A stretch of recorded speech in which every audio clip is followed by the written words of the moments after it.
예수는 말할 필요도 없고 이 정치계의 거물들까지도 그분의 죽음을 애도했다라고 합니다.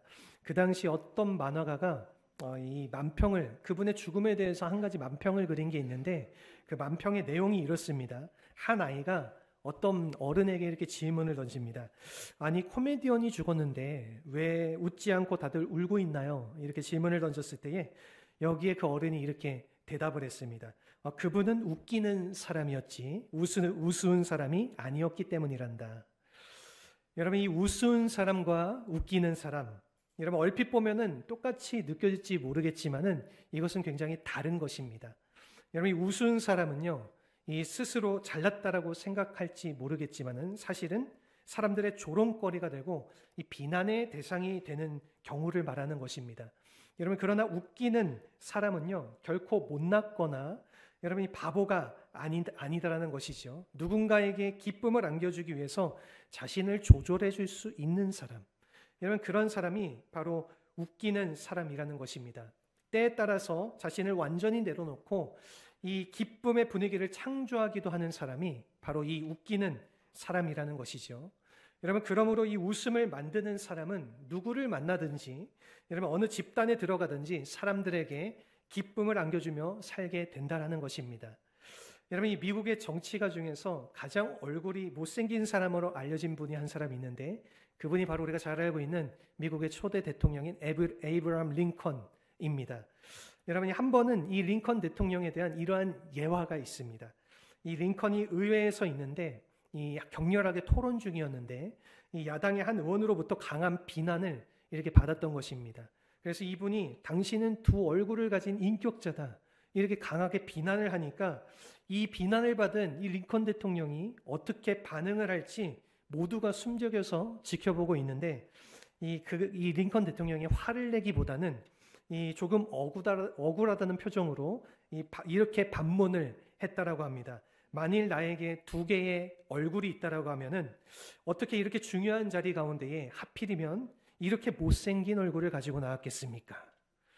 여러분, 이 한마디에 그 장소에 폭소가 터졌고 경직되어진 분위기가 순식간에 밝게 변했다라고 하는 그러한 일화가 있습니다. 여러분, 우리 그리스도인들은 이와 같이 어떠한 상황이 있든지 웃을 줄을 알아야 한다는 것입니다. 아니, 우리가 웃을 줄 아는 것뿐만이 아니라 다른 사람들에게 웃음과 기쁨을 안겨줄 수 있어야 된다는 것이죠. 여러분, 심지어 나의 삶 속에 이 고통이 찾아오고 이 힘든 상황이 찾아와도 우리가 기쁨을 만들고 나누어 줄 때에 하나님께서 기뻐하시는 그 사명을 이룰 수가 있다는 것입니다. 여러분, 우리가 사는 이 땅에는요, 참으로 어두운 일들이 많고 우울한 일들이 많이 있습니다.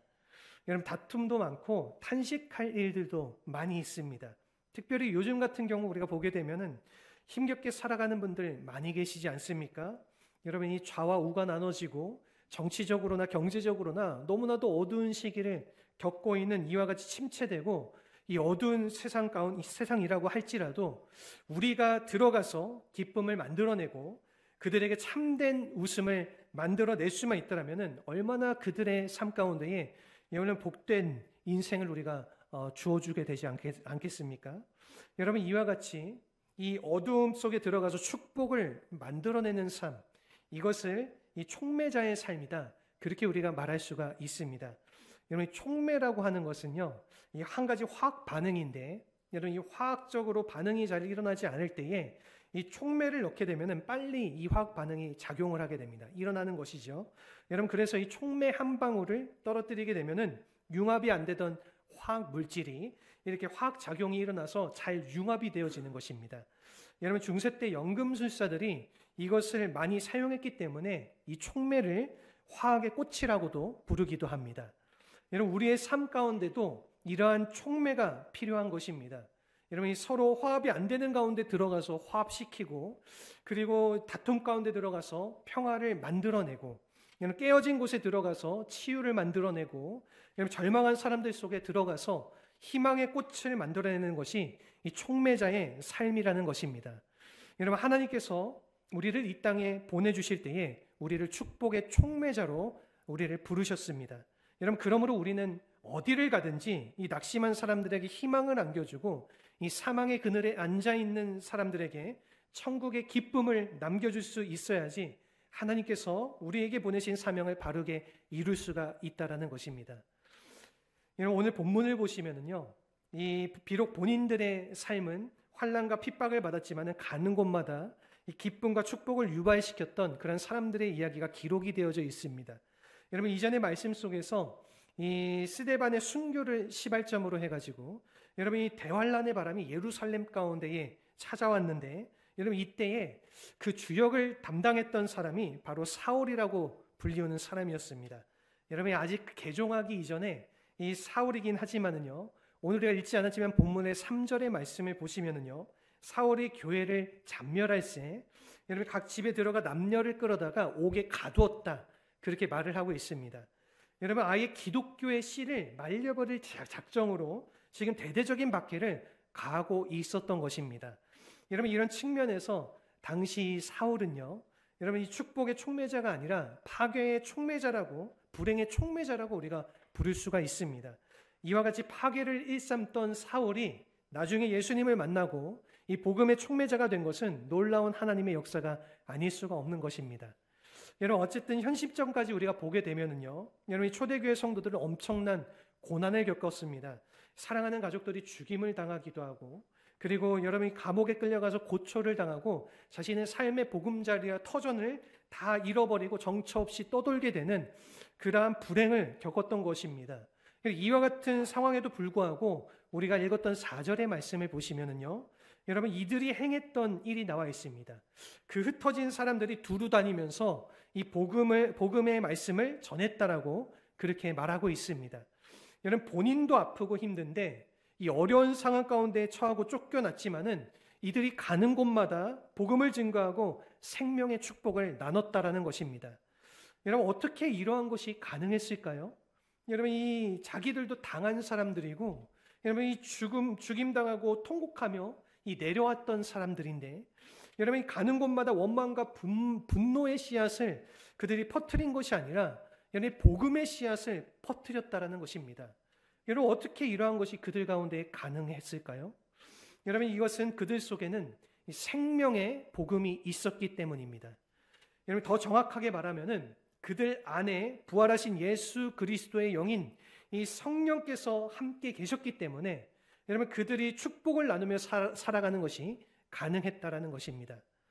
여러분, 오늘 여기에 우리가 주목해야 될 아주 중요한 부분이 있습니다.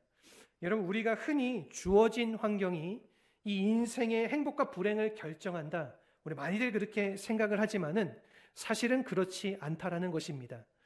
여러분, 지금도 사회학자들은요, 이 삶의 질을 결정하는 것이 이 내면적인 본성이냐 아니면은 이 후천적인 환경이냐를 계속해서 토론을 하고 있습니다. 이 내면적인 본성이라고 하는 것은 기질이나 성격, 이 재능 같은 것을 말하는 것입니다. 그리고 후천적인 환경은요, 이 양육이나 이 교육하는 그런 환경들을 말하는 것이죠. 이 둘 중에 어느 것이 중요하냐, 그렇게 지금도 토론하고 있는데 사실 둘 다 중요하죠. 둘 다 중요하지만은 그러나 이것보다 우리가 훨씬 더 중요한 것이 우리 심령 속에 우리가 품고 있는 예수 그리스도라는 사실입니다. 여러분, 이 예수님께서 우리 안에 계시지 않는다라고 하면은 우리가 아무리 좋은 내면적인 본성을 가지고 태어난다 할지라도, 그리고 후천적으로 아무리 좋은 환경 속에서 살아간다라고 할지라도 결국에는 바른 인생을 살 수가 없다라는 것입니다. 여러분, 이런 의미에서 우리 마음속에 부활하신 이 예수님이 계신다라고 하는 것은 놀라운 축복이 아닐 수가 없고, 여러분, 이 모든 기쁨을 나눌 수 있는 우리의 근본 원인이 된다라는 것입니다. 여러분, 오늘 본문에 나오는 이 흩어진 자들이 예수님을 가슴에 품었기 때문에 그들이 어디를 가든지 기쁨을 나눌 수 있게 되고 결과적으로는 이 축복의 촉매자가 되었다라는 것입니다. 여러분, 오늘 본문을 보시면은요, 특별히 이 흩어진 자 중에서 한 인물이 등장하게 되는데 이 빌립이라고 하는 사람입니다. 이 빌립은 7 집사도 아니었고요, 여러분, 이 사도도 아님에도 불구하고 이 엄청난 일을 사마리아 땅 가운데에 행하게 됩니다. 여러분, 이 빌립이 사마리아에 내려간 것, 이것은 결코 쉬운 행보가 아니었습니다. 여러분, 이 유대인들과 사마리아인들, 그 당시에는요, 이들은 마치 원수와 같은 관계였고요, 이 사마리아 땅은요, 사실 역사적으로 보면은 굉장히 아픔이 많은 땅이었습니다. 여러분, 항상 유대인들에게 멸시를 당하고 그들이 인종적으로 차별을 당하고 이 소외당한 사람들이 바로 사마리아인들이었습니다. 여러분, 이같이 척박하고 사람들에게 버림을 받았던 이 사마리아 땅에 빌립이 들어갔을 때에 엄청난 변화가 일어났던 것이지요. 여러분, 이 8절을 보시면은 큰 기쁨이 그 성에 있다라고 했습니다. 이 척박한 도시 안에서 이 버림받고 한이 많은 이 도시 안에 큰 기쁨이 찾아오게 되었던 것입니다. 여러분, 누구를 통해서 그런 기쁨이 찾아올 수가 있었습니다?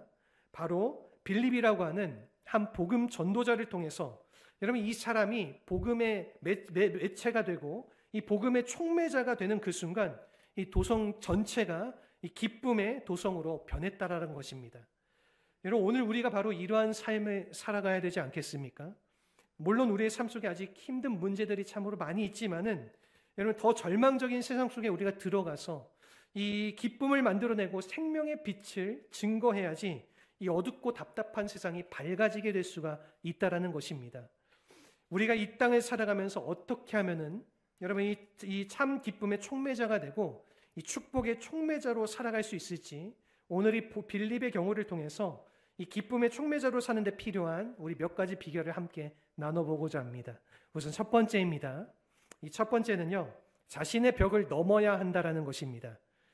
여러분, 오늘 본문의 5절 말씀 우리 같이 한번 한 목소리로 읽어보겠습니다. 빌립이 사마리아 성에 내려가 그리스도를 백성에게 전파하니. 아멘. 여러분, 우리 사람들은요, 이 누구에게나 이 자신만이 가지고 있는 고유의 생각이나 이 선입관, 그러한 사고의 틀이 있습니다.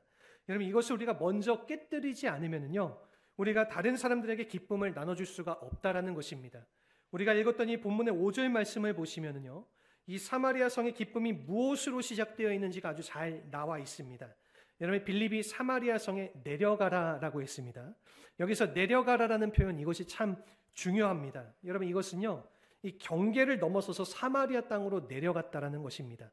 여러분, 이것은 당시 유대인으로서는 결코 쉬운 결정이 아니었습니다. 너무 오랫동안 이 유대인과 사마리아인들에게 큰 장벽이 있었기 때문에, 여러분, 아마도 이 빌립의 마음 가운데는요, 여러분, 인종차별적인 그러한 장벽이 존재했을 가능성이 굉장히 높습니다.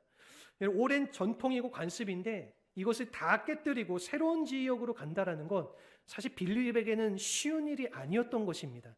여러분, 그러나 빌립은 그 장벽을 깨뜨리고 사마리아로 내려갔다라는 것입니다. 우리가 요한복음 4장의 말씀을 보게 되면요, 여러분, 예수님께서 사마리아를 방문했던 그러한 기록이 나와 있는데, 여러분, 그때 4장 4절의 말씀을 보시게 되면은, 여러분, 예수님께서 사마리아를 통과하여야겠다, 그렇게 기록되어져 있습니다. 그런 말씀을 제자들과 함께 이렇게 나누었는데, 여러분, 이 말은 의도적으로 예수님께서 그 사마리아 지역을 통과할 필요가 있다라는 의미를 담아서 말씀을 했다라는 것입니다. 여러분, 왜 굳이 예수님께서 이 사마리아를 지나가야 했을까요? 여러분, 우리가 잘 아는데도 한 여인을 만나시기 위해서 그 사마리아를 지나가신 거였습니다. 수가성에 살고 있는 그 한 여인을 만나기 위해서.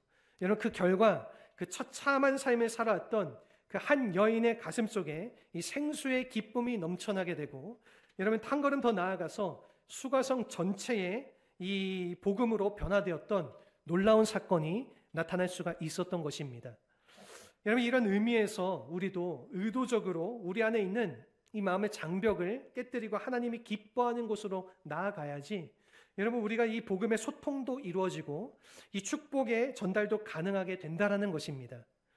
여러분, 우리 모두의 마음속에는 누구나 다 이 마음의 장벽들이 있습니다. 편견의 장벽, 이 불신의 장벽, 혹은 이 미움의 장벽, 이기심의 장벽, 여러분, 이 남을 쉽게 정죄하는 이 자기의의 장벽들이 누구나 다 있습니다. 여러분, 이와 같은 장벽이 우리의 마음속에 있게 되면은, 여러분, 이 축복이 흘러가는 것을 다 막게 된다라는 것입니다. 여러분, 모든 관계성을 다 막는다라는 것이죠. 특별히 더 나아가서 하나님과 우리의 관계를 막는 그 장벽이 있다라면은 우리는 반드시 그것을 제거해야 한다라는 것입니다.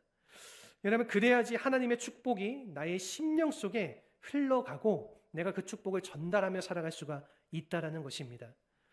여러분, 오늘 우리가 이 복음을 바르게 전달되고 그리고 땅끝까지 흘러가기를 원한다라고 하면은 자기중심적인 이 모든 생각의 틀을 깨뜨려야 하는 것입니다. 여러분, 그래야지 이 복음이 막힘없이 땅끝까지 흘러갈 수가 있다라는 것이죠. 여러분, 우리가 사도행전 10장을 보시게 되면은 이 베드로의 한 일화가 등장을 하게 되는데, 여러분, 이 베드로가 가지고 있던 이 마음의 장벽을 깨뜨리기 위해서 여러분, 하나님께서 보여주신 환상이 있습니다.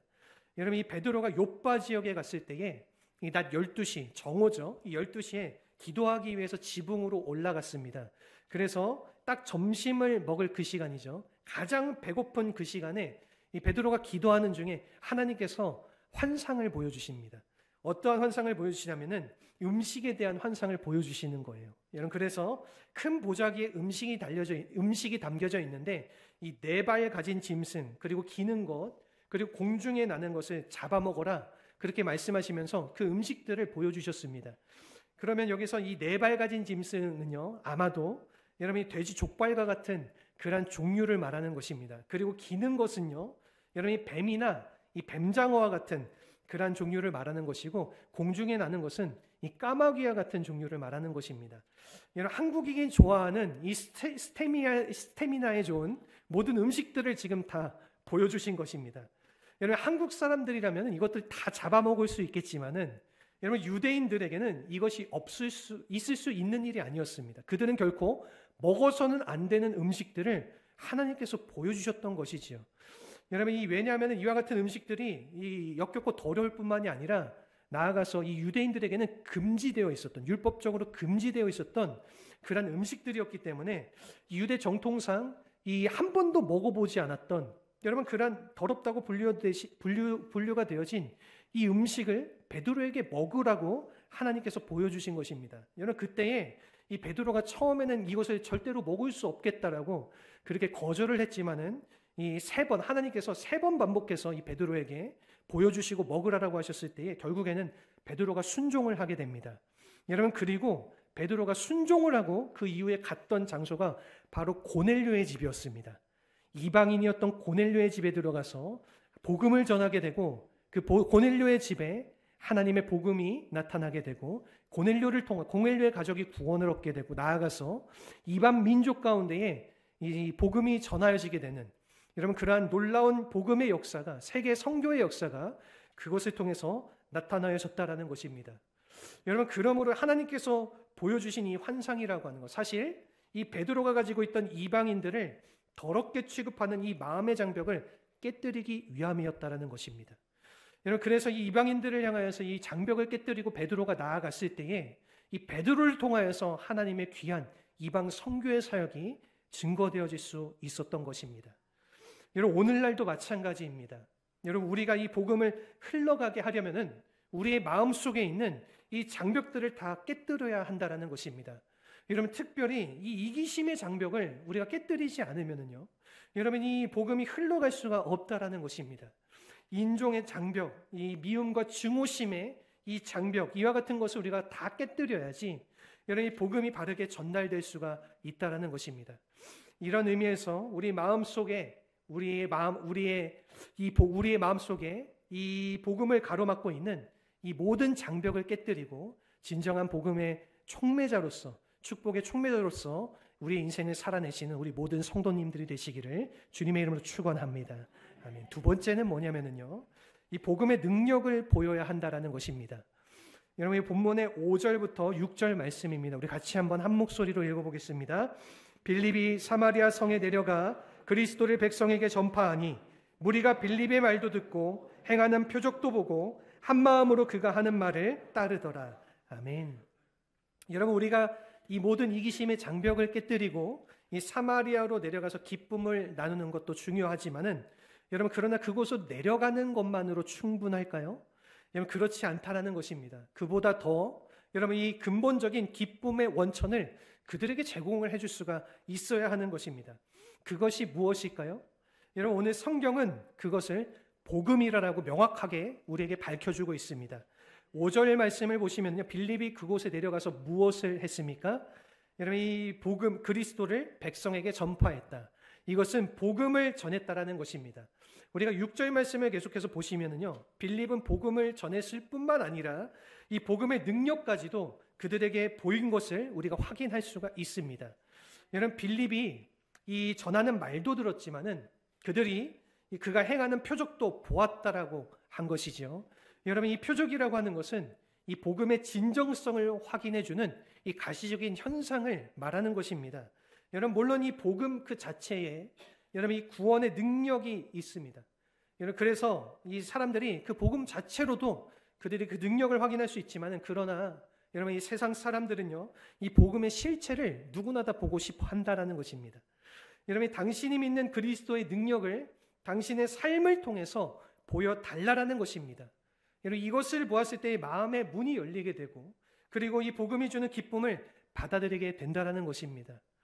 여러분, 가끔 이 사이비 이단 종교자들이 이것을 흉내내는 경우를 우리가 종종 보게 됩니다. 오늘 본문에도 이 사이비 능력자가 한 사람 나오는데, 우리가 9절 말씀에 보면은 이 시몬이라는 한 사람이 나옵니다. 이 많은 사람이 따랐다라고 하는 것을 보게 되면은요, 이 사람도 엄청난 능력을 행했던 것 같습니다. 우리 9절 10절 말씀을 같이 한번 읽어보도록 하겠습니다. 그 성에 시몬이라 하는 사람이 전부터 있어 마술을 행하여 사마리아 백성을 놀라게 하며 자칭 큰 자라 하니 낮은 사람부터 높은 사람까지 다 따르며 이르되 이 사람은 크다 일컫는 하나님의 능력이라 하더라. 여러분, 이 사람을 보니까 얼마나 능력이 큰지, 하나님의 능력 그 자체다, 그렇게 많은 사람들이 그렇게 말하면서 추종자들이 그렇게 그 사람을 따랐다라고 하는 것이죠. 여러분, 그랬는데 이 시몬이 행했던 그 능력의 원천이 무엇이었습니까? 이 시몬이 행했던 그 능력의 원천은 이 마술이었습니다. 여러분, 조금 더 정확하게 말하면은 이 속임수라고 말할 수가 있죠. 여러분, 이 능력이라고 다 같은 능력이 아니라는 것입니다. 여러분, 이 능력의 출처를 우리가 확인해야 된다는 것이에요. 여러분, 복음이 없는 그 능력을 우리가 조심할 수 있어야 하는 것입니다. 여러분, 이 어떤 분들은 무조건 병만 낫고 이 기적만 나타나면 다다, 그렇게 생각하시는 분들이 더러 계시는데, 여러분, 이런 것은 굉장히 위험한 것입니다.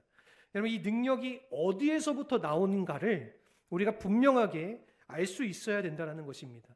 이 세상에서 온 능력 가지고 따라가다 보면은 여러분, 이 엄청난 실수를 범하고 위험 가운데 빠질 수가 있는 것입니다. 여러분, 예전에 이 감옥에 간 이단으로 판명된 한 목사님이 계신데, 여러분이 딱 봐도 이분이 아닌 것 같은데 많은 사람들이, 심지어는 이 거물로 불려지는 이 정치계 사람들이 그 교회에 나와서 이분을 따르는 그런 모습을 가졌습니다.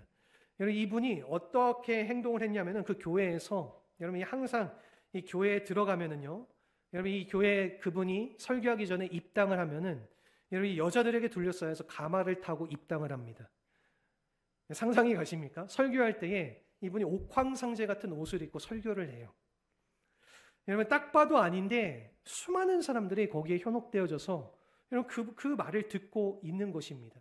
그 교회 가운데 큰 어항이 있다라고 해요. 그래서 여러분 그 어항 안에는 민물고기와 바닷물고기가 살고 있다, 그렇게 말합니다. 천국의 모형이다, 그렇게 말하면서 그 교회 중앙에 그렇게 여러분 그것을 만들어 놨는데, 민물고기와 바닷물고기가 어떻게 한 물에서 살 수가 있겠어요? 나중에 그것이 다 거짓 말이었던 것이 다 판명이 되어졌죠. 여러분, 이러한 모습이 바로 전형적인 시몬의 모습이라는 것입니다. 여러분, 오늘날 이와 같이 많은 시몬들이 있습니다. 여러분, 그런데 여러분 이것은 결코 복음의 능력이 아니라는 것이죠. 여러분, 이 복음의 능력은 십자가의 능력인 줄로 믿습니다. 여러분, 이 복음의 능력은요, 부활의 능력인 것입니다. 여러분, 이 죽은 영혼이 살아나고 이 소망 없는 자가 천국을 가게 하는 그 능력이 바로 복음의 능력이라는 것입니다. 여러분, 심지어 이 복음의 능력을 가진 사람들은요, 이 핍박이 오고 환난이 찾아와도 거기에 굴하지 않고 이 찬양하며 하나님의 영광을 위해서 산다라는 것입니다. 여러분, 이와 같이 복음의 능력, 이 말씀의 능력이 있어야지 이 세상을 변화시킬 수가 있고, 그리고 이 세상 사람들에게 참된 기쁨을 우리가 안겨줄 수가 있게 되는 것입니다. 여러분, 이런 의미에서 우리 교회 안에서도 여러분 이와 같이 참된 의미의 기적이 일어날 수 있기를 주님의 이름으로 소망합니다. 여러분 십자가를 붙잡고 기도하던 중에 귀신이 떠나가고 그리고 부활의 능력을 선포하는 중에 이 모든 질병이 떠나가고 그리고 정말로 우리가 예수의 이름을 선포할 때에 앉은 자가 일어나게 되고 여러분 이 원수된 자들이 하나가 되어지고 이 가슴 속에 이 깨어진 상처들을 가지고 있는 그 모든 상처들이 치유가 되어지는 여러분 그리고 사랑과 기적을 품는 그러한 교회가 되어야지 여러분 이 하나님의 이 복음을 바르게 전할 수가 있다라는 것입니다. 간절히 소원하는 것은 이러한 능력을 가지고 하나님의 몸된 교회를 이루며 복음을 증거하는 우리 모든 성도님들이 되시기를 주님의 이름으로 축원합니다. 아멘. 마지막으로 세 번째는요, 이 성령의 만지심을 받아야 한다라는 것입니다. 오늘 본문의 14절부터 17절의 말씀인데 우리 같이 한번 읽어보도록 하겠습니다. 예루살렘에 있는 사도들이 사마리아도 하나님의 말씀을 받았다 함을 듣고 베드로와 요한을 보내매 그들이 내려가서 그들을 위하여 성령 받기를 기도하니 이는 아직 한 사람에게도 성령 내리신 일이 없고 오직 주 예수의 이름으로 세례만 받을 뿐이더라. 이에 두 사도가 그들에게 안수함에 성령을 받는지라. 아멘. 여러분 오늘 본문을 보시면은 이 빌립이 한 역할이 굉장히 대단하죠. 여러분 이 빌립으로 말미암아 이 복음이 전파되고 많은 표적이 나타나서 이 사마리아 성 가운데 큰 기쁨이 찾아왔기 때문입니다. 여러분 그런데 이 모든 일을 궁극적으로 하신 분이 누구실까요? 여러분 빌립이 그것을 다 한 것입니까? 아니죠. 여러분 이 일을 궁극적으로 하신 분은 성령님이시라는 겁니다. 여러분 그러므로 이 사마리아 성의 부흥의 근본 원인은요, 이 성령님께서 일으키셨다라는 것입니다. 여러분 성령님께서 그들의 고통과 이 한 맺힌 역사의 사슬을 끊고 기쁨의 축제를 가져왔다라는 것입니다. 이와 같이 성령의 역사가 이 사마리아 땅 가운데 지속적으로 일어나기를 원한다라고 하면은 이 성령의 터치, 이 성령의 만지심이 필요하다라는 것입니다. 여러분 14절 우리가 읽었던 이 14절 17절의 말씀을 보시게 되면은 이 예루살렘 교회가 빌립이 가서 이 사마리아 땅에 이와 같은 일을 행했던 그런 소식을 들었을 때에 이 두 사람을 그곳 가운데 보내게 됩니다. 베드로와 요한이었죠. 여러분 이 복음이 선포되었기에 그곳에 이 예수를 영접하고 세례를 받은 사람들이 많이 나오긴 했지만은 아직 성령의 내주하심이 그곳 가운데 일어나지 않았기 때문에 여러분 성령께서 예루살렘에서의 사역을 시작하셔서 이 유대 땅을 지나서 이 사마리아 땅 가운데에 이 와서 공식적으로 이 성령의 임재가 이 사마리아 땅 가운데 이루어졌다라는 사실을 우리에게 보여주고 있는 것입니다.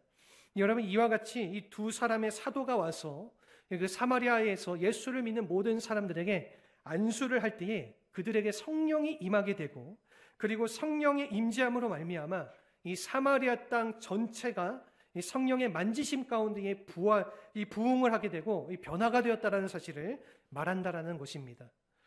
여러분 오늘날 이 개인이건 교회이건 간에 여러분의 성령의 만지심이 있어야지 이와 같은 참된 부흥과 이 변화를 경험할 수가 있는 것입니다.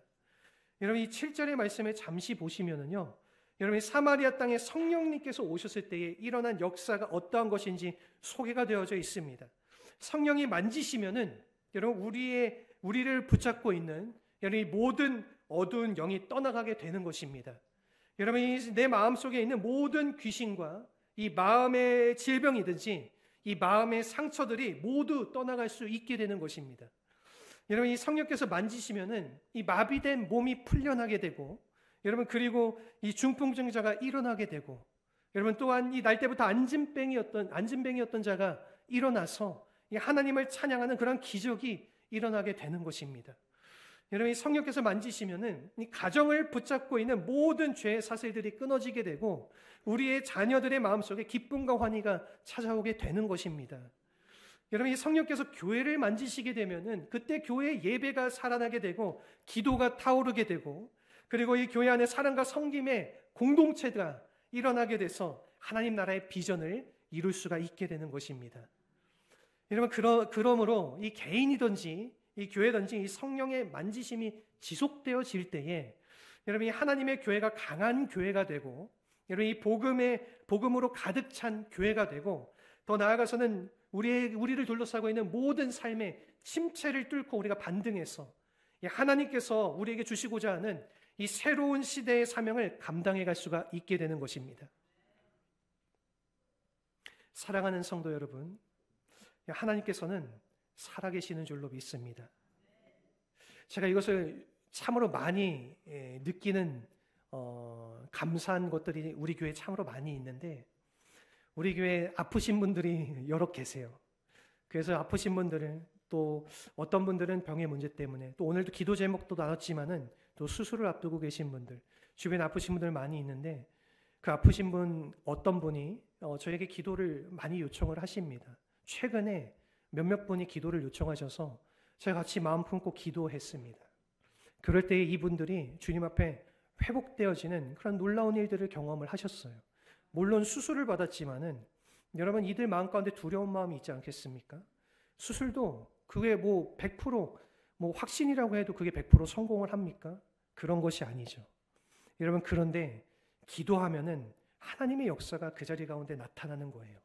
모든 질병이 기도를 통해서 온전하게 회복되어지고, 여러분, 하나님께 기도하며 나아갈 때에 우리의 마음 가운데 두렵고 걱정되는 모든 것들이 풀려나여지고 하나님께서 이루어 주시고 하나님께서 행해 주신다라고 하는 진정한 믿음이 우리의 마음 가운데 찾아오게 되는 것입니다.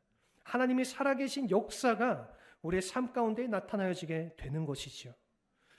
요즘 최근에 기도하면서 참 감사하게도 우리 교회 가운데 많은 성도님들의 삶의 자리 가운데 이러한 것들이 나타나는 것을 보게 되니까 제 마음 가운데 얼마나 감사한지 모릅니다. 한 가지 분명한 확신이 드는 것은 하나님께서 살아 계시는구나, 하나님께서 우리 안에 살아 역사하시는구나, 이러한 마음이 제 마음 가운데 가득 부어지게 되는 것이죠. 사랑하는 성도 여러분, 하나님께서 살아 계시는 줄로 믿습니다. 여러분, 어떤 상황이 있건 하나님께서는 일하고 계십니다. 여러분, 기적을 베푸시는 하나님, 이 약속을 지키시는 하나님, 세계를 내셔서 우리를 인도하시는 하나님, 여러분, 그 하나님이 바로 우리의 하나님이신 줄로 믿습니다. 여러분, 우리가 이 사실을 믿고 무슨 일을 당하든지 결코 포기하지 않고 하나님을 향하여 기도하며 나아갈 때에, 여러분, 이 성령님의 만지심을 받고, 여러분, 이 성령님의 능력을 받고 우리가 끝까지 하나님 앞에 기도하며 나아갈 때에 하나님께서 우리를 통하여서 하나님의 새로운 일들을 일으켜 주시고 어둡고 우울한 이 땅 가운데 참된 복음의 빛을 나타내는 진정한 복음의 삶을, 이 촉매자의 삶을 살아가게 우리를 사용하여 주신다라는 것입니다. 여러분, 그러므로 이 하나님의 교회가 다시 일어나 이 성령으로 돌아가야 됩니다.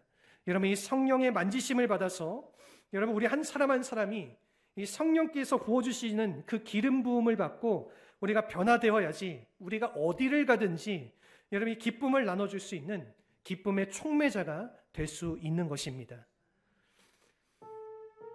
하나님의 교회가 여러분, 이처럼 성령의 만지심을 받고 이 성령으로 충만해져야지 이 마지막 시대를 이 복음의 빛을 선포할 수 있는 이 살아있는 교회가 될 줄로 믿습니다. 여러분, 그러므로 우리의 간절한 소원 한 가지 무엇이겠습니까? 여러분, 이 성령님께서 우리의 삶 가운데 임하시는 것입니다. 여러분, 이 성령님께서 우리를 만져주시는 것입니다. 여러분, 이 성령의 능력을 받고 우리가 새롭게 일어나서 하나님께서 우리에게 정말로 원하시는 이 세상을 변화시키고 이 세상 가운데 주님의 기쁨과 빛을 전하는 이 촉매자로서의 삶을 우리 모두가 살아내시기를 주님의 이름으로 축원합니다. 여러분에게 간절히 바라고 소원하는 마음으로 우리 함께 이 찬양의 고백으로 우리 기도의 자리로